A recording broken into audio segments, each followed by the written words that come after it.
Hello and welcome to the European Resilience Initiative Center video podcast. With Russia having brutally attacked Ukraine 3 years ago, many people who could not imagine before are now involved in security and defense politics. And they have decided to pick their side and they have started supporting Ukraine. Christoph Müller is one of such people. He's a German musician and a political cartoonist. He is married to a Ukrainian woman and he stays on Ukraine's side. And he's a founder of We Play for Ukraine project, which unites European musicians who support Ukraine.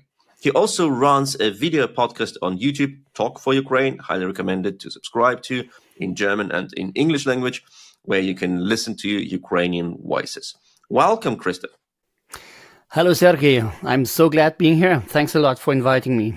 Thank you that you have found time for this conversation, Christoph. And you are doing a great job here in Germany, sensibilizing German audience to the topics of this war. When we talk about such topics as music and war, in Germany, the dominant idea is music cannot be politicized. And don't try to bring politics into music. We just want to enjoy music, Anna Netrebko and others. How are your positions being perceived by German audience? This is a very interesting question because before the full-scale war and before the first annexation of Crimea, I had really exactly this opinion, being a musician, and music is therefore entertainment of the people. It's a cultural thing. You go to the theater, you go to the opera, you go to the museum, you enjoy your free time and so on. But now I completely notice that art, that culture, this is not to be separated from politics. It is the people who express themselves. It's the identity of peoples. And that's why music is really, in this case, in this matter, really becoming very political. And the project We Play for Ukraine is really somehow the essence of this, because we are playing in a big virtual YouTube-Orchestra. We are playing both anthems, the national anthem of Ukraine, which is embraced by the European anthem, Beethoven's Ninth. So it's the musical arrangement of this thing is, it starts with the European anthem, instrumental, and then the opera choir of Odessa starts to sing the Ukrainian anthem, accompanied by many musicians. We gathered them online. And then the two choirs of the opera Bonn, the birthtown of Beethoven, by the way, the opera of Bonn, opera Odessa, and many musicians, they sing the Ode of Joy and the theme. So that's musically, it's an ABA form. And so here you can really see that music is, or art altogether, is really political. That's crazy. That's really crazy. That is what we know, that after all, when we express ourselves, we express our beliefs, we express also our political beliefs. You cannot say that you just have produced like some idea and this idea is not political. Yeah. The moment you start to think it is unpolitical, it is the most political moment. But how is it perceived by the broad audience in Germany? And another question, how have you realized that you need to stand with Ukraine? That is two questions. Perceived by the audience, it's those who see this tune. It's a classical piece of music. It's not a hip hop thing which with a lot of joy inside. No, it's a classical music, and so you have to dig into it. It's a 4.5 minutes video only. It's a short tune, but you have to dig in it. Those people who have seen it, they are completely impressed. They are totally touched. I had the chance to show it in front of a big audience with a big video screen in behind for 4,000 people, and they were really completely all thrilled and touched. And then they donated also money for the purpose. That's finally the intent I had to do. I wanted to achieve. But nowadays in the virtual world, where you have so many clips and so many shorts and so many little memes, it is difficult to come through the classical piece of music. And so we have to, that's exactly what we're doing right now. We have to talk about it, and we have to spread it, and so that that this message can really also come down. What was your way to this support of Ukraine project? What was this aha moment, or was it a longer development when you said, after all, I cannot just sit in Bonn, I must do something? Let's go back to the year 2014, when there was the first horrible violation of international rules by Russia, when they annexed Crimea and the Maidan 4 months. That I was really in that time, and those days it was maybe February. It was about this time when the Union building in Odessa was burning. So you remember maybe 2014, and in that time we had in the news always about the war and violation and riots and so on and burning fires. And in that time there was all of a sudden in the internet a video going viral, which is called the Odessa flash mob. And this Odessa flash mob has been made by the opera choir of Odessa and the Philharmonic Orchestra of Odessa. And they were performing Beethoven's Ninth in a flash mob in the Rynok in Odessa, in this fish market. And that really touched me. And I had this idea in my head. Yeah, that's it. The Ukrainians show us musically that they belong to Europe. This is Europe. We belong together. And I wanted that idea more people to know. And so time passed on. 2015, Syria was attacked. People forgot about it again. And then all of a sudden it happened in the year 2022, this full-scale invasion. And then I had in my mind, now we have to do it. Because let's go back to 2019. This was the time of Corona. Nobody, being a musician, had the chance to play it publicly. And we were all condemned to sit in our apartments and to do what we can in front of the screens. Also I. And so those days I learned the technique of making videos with multiple players sitting at home.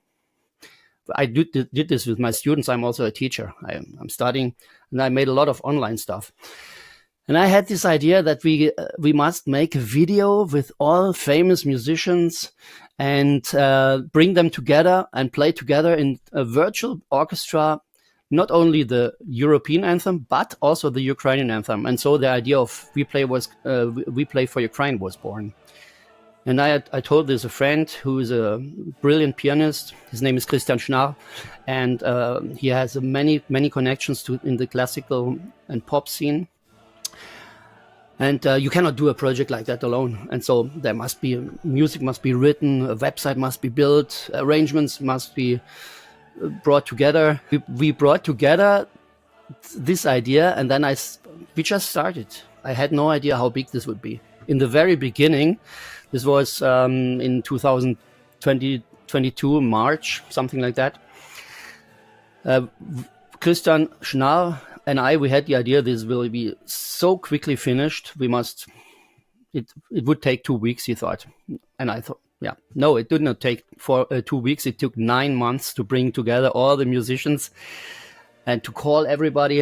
In the meanwhile, Christian Schnarr has already left the project. I was all alone because I had to carry on. I had started it, so I had to finish it. That was a trip. But in the end, it was done. At the result you can see. In Germany now, we are in a dramatic situation of its kind. We have preliminary elections, which will take place on February 23rd. We know that the ruling party of Olaf Scholz will obviously be one of the losers of the election regarding the number of votes they can get. Their rating is pretty low, but they have very good chances, maybe the best chances among all parties, to get into the new government. Isn't it a paradox? That is paradox. Absolutely paradox. Yeah, so many strange things are going on. You mentioned the elections, and I thought really that after this war, people would get aware what Russia is. What kind of a brutal and horrible criminal dictatorship this is, and that we have to fight it. But now, 3 years later, the war is still going on, and pro-Kremlin parties like the AfD, Alternative für Deutschland, Alternative for Germany, what alternative? The AfD and Wagenknecht, Sarah Wagenknecht, Bündnis Sarah Wagenknecht, called BSW, sounds like a political party, but it's just the Trojan horse of Putin. And those parties have also the chance to come into the into the parliament, and this is a paradox, as you said. It's because of democracy. We have to make coalitions, and if one single party cannot get the absolute majority, then it has to make coalitions.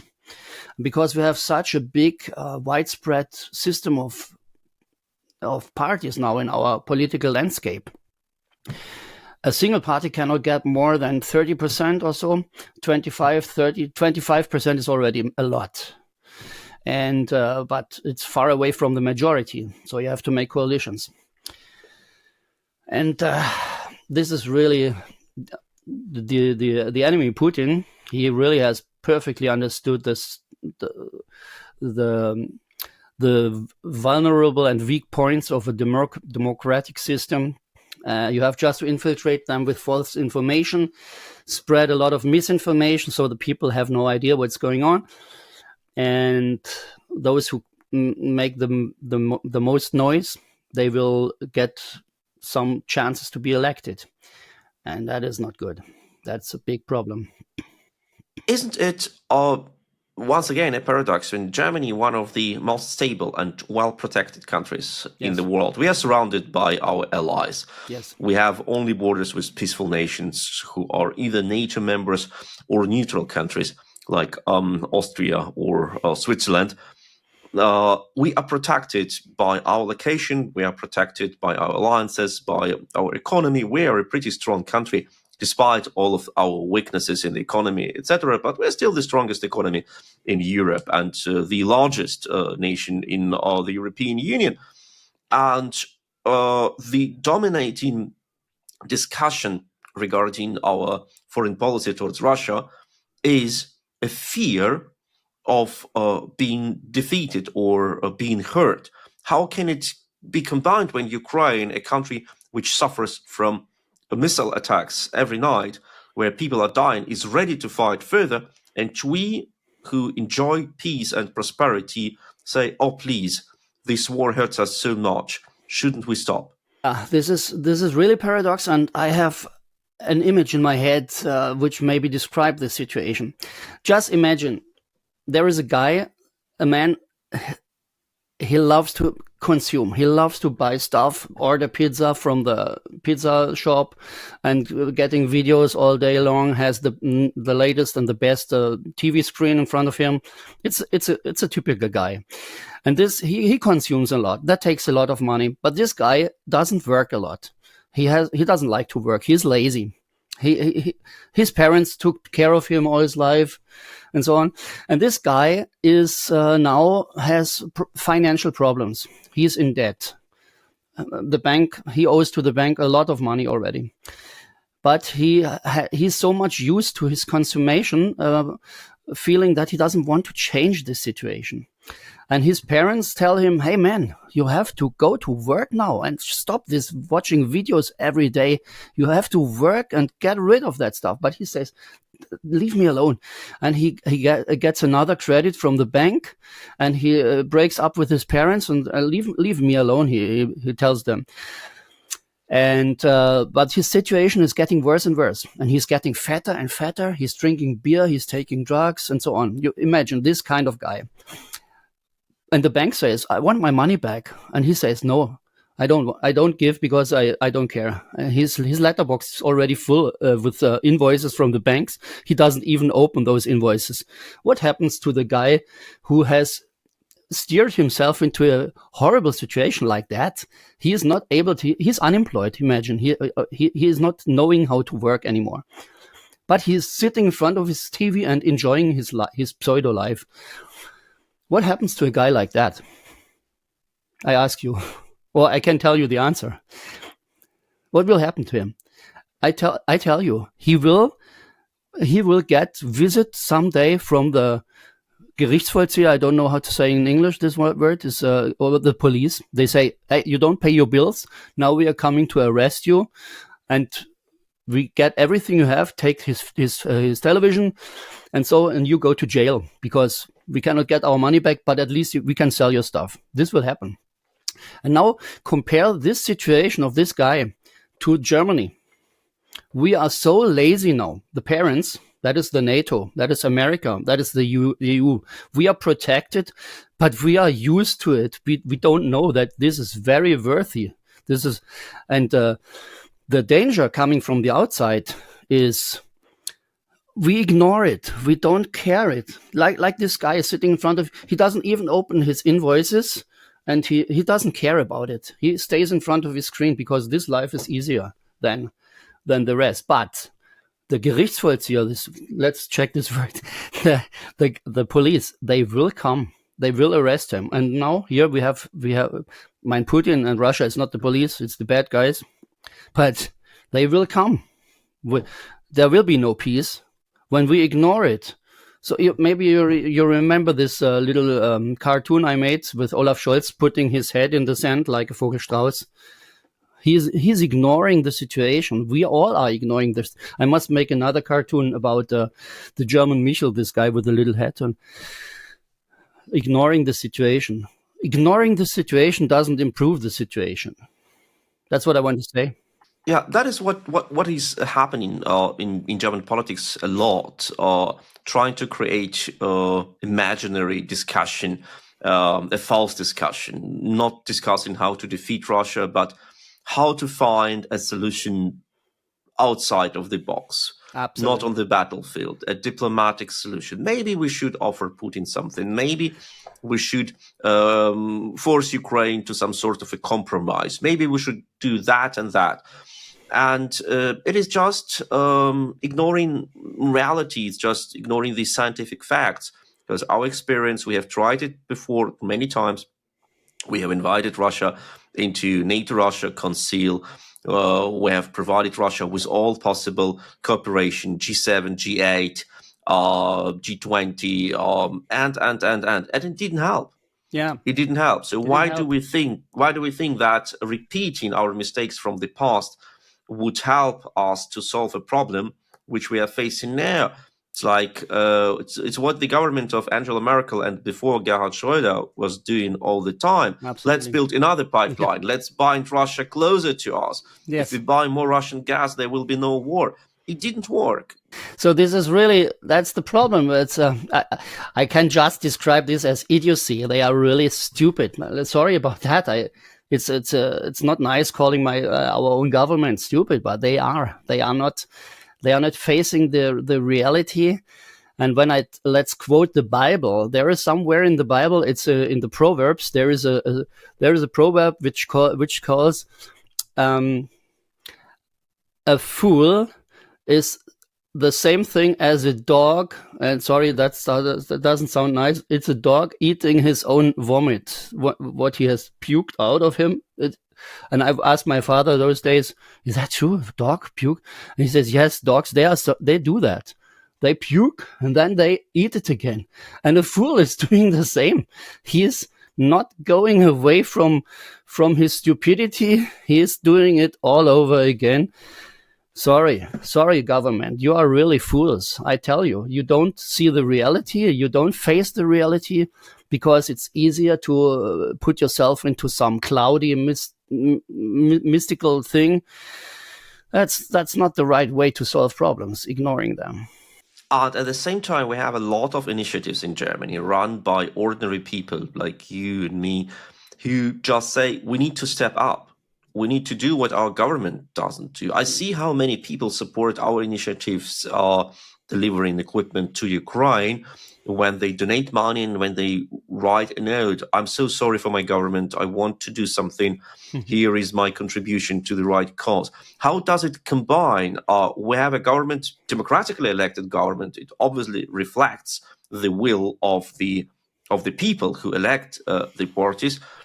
And this government fails in doing what so many people think is right. And these people need to stand up and fill the gap. Obviously, not so many people feel the need for what is right, because otherwise parties, I call them really fake parties like the AfD or Wagenknecht, they are elected because the people nowadays are already in a state of being so misinformed.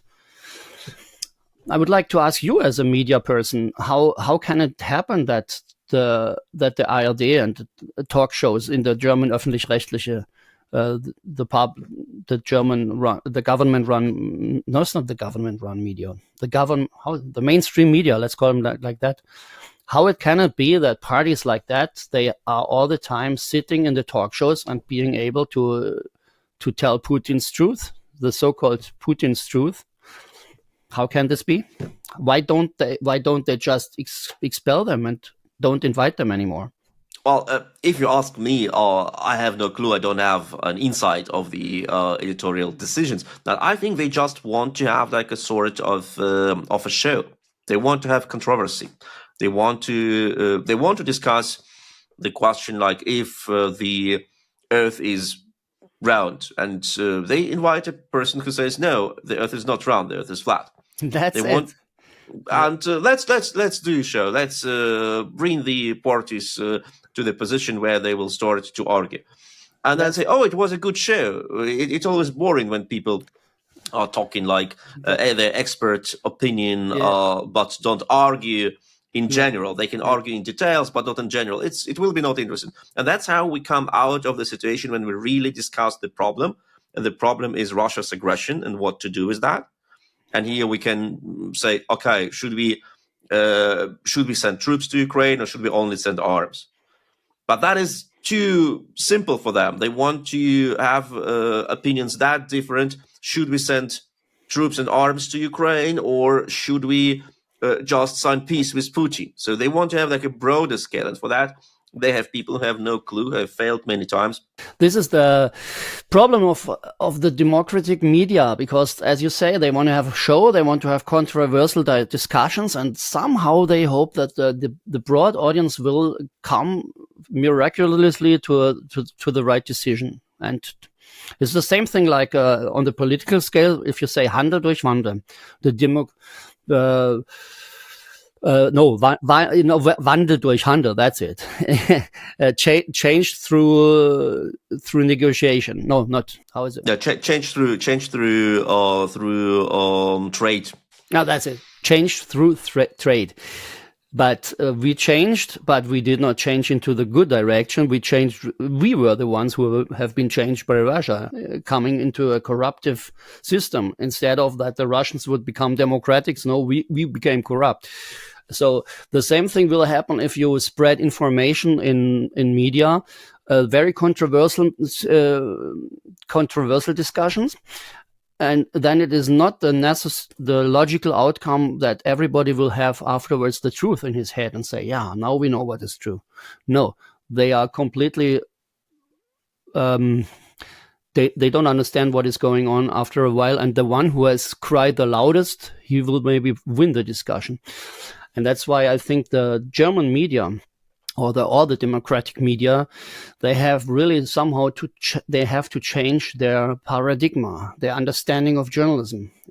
And of course, there is another layer. We know that, especially in the questions of foreign policy, what is going on abroad, many editorial offices have their attitude, okay, we don't know the truth. We don't need to find the truth. We just report what people say. We invite other people. They have their opinion. They have their views. So they bring their views to the broadcasting, and we are just a platform. We don't we don't need to find the truth because it's impossible. It's too complicated. It's all like always the situation is not easy. We cannot go to the root. We just say it is somehow mysterious and we just leave it as it is. And it gives a very good feeling as if you have done something, but you have not involved into this problem. You have not made the problem worse. You just paint it out that there is a problem. And that is what many media do, also public media, regarding this Russia's war. They say, oh, the war is terrible. We agree on that. But what should we do is that we don't know. We better stay aside, we better remain not involved. We better stay aside and just say, oh, it would be great if this war would have ended. Yes, they have an understanding of themselves, which was okay in the time when there was peace, protected by NATO. Now they have to really change their attitude, the paradigm, the total understanding of journalism. Journalism is no longer anymore there for just describing some situations and not knowing what is going on. Now, they have to also become aware of their power they have, and they have the power of influencing people. Exactly what Putin has already understood 20, 30 years ago. He knows media are there to influence people, and he influences us to the worst, to the bad, to disrupt our understanding of ourselves. But our media still don't have understood that media are there also to not only influence, but not only to describe, but to influence. And that is, this is absolutely urgently necessary. And I think more than ever now, 1 month before the elections, I'm in discussion with journalists from the Öffentlich-Rechtliche, and they tell me exactly, no, we are there to describe, and that is our job. Read here, Rundfunkvertrag, the treaty also. There are some documents where it's written what journalists have to do and what they have not to do. They don't have to have an opinion. They just have to describe. It's false. Now, when they continue like this, they will be abolished. That is really, that's really what this guy told me also. He told me, yeah, when the AfD is once in power, then we are gone. They will kick us away. They will stop the öffentlich-rechtliche media. Or they will, and they say, don't you do anything against that? And then he says, no, we can't. Why can't you? Because it's written here. So change the paper where it's written. And here, as you say that Russia and in personal Vladimir Putin, who runs the country, when they weaponize their media appearance, when they weaponize other ways of influencing our minds, we know they're weaponizing art and culture very much. And it goes that way that you enjoy the singing of Anna Netrebko and say, oh yeah, she sings wonderfully. How can Russia be a bad country or be a bad political system when it produced such great voices? Mm-hmm. And then you listen to a concerto conducted by Gergiev, the conductor, and say, yeah, he's a great conductor. How can the political system he supports be bad when he stays with Vladimir Putin, when he conducts a concert for a Russian army in Syria?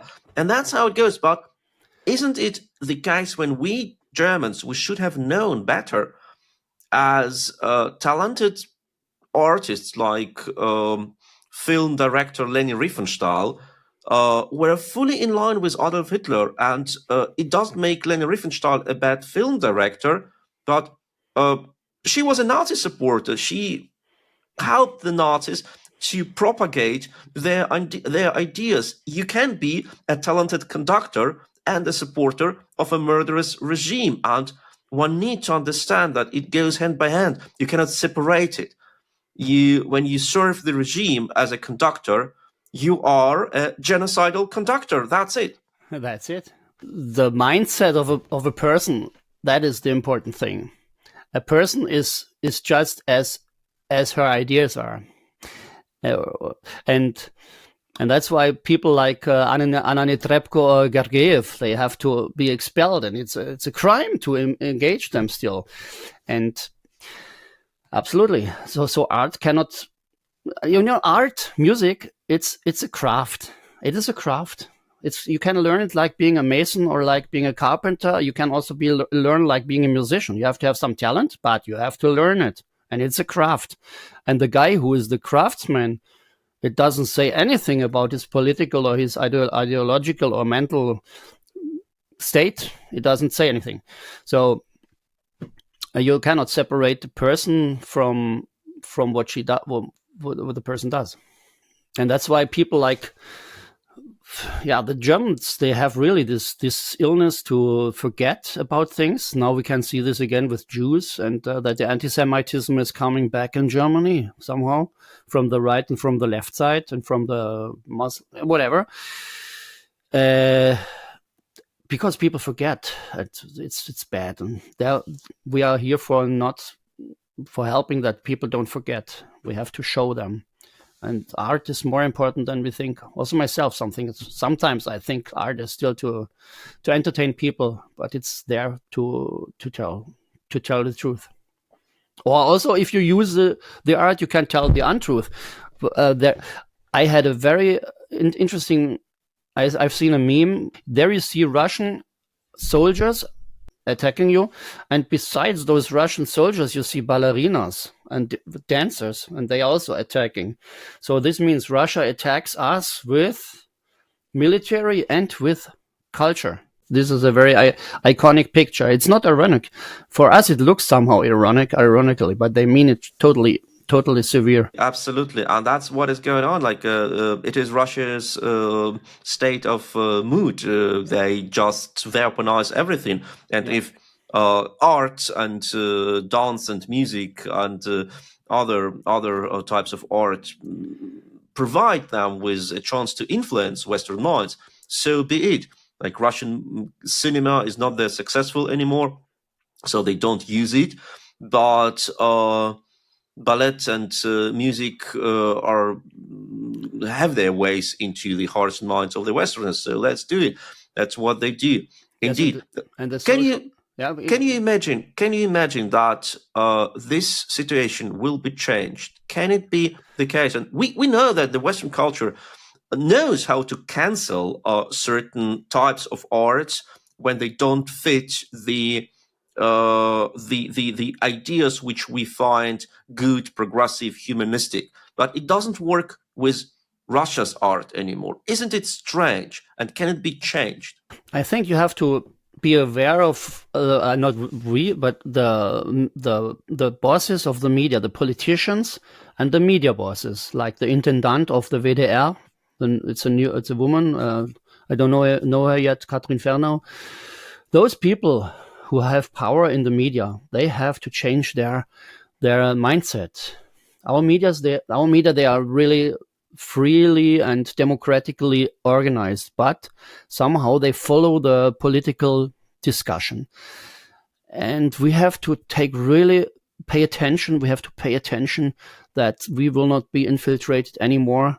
We have to change our attitude and mindset in our media, but it's not in my power to change it. We can just convince them by arguing.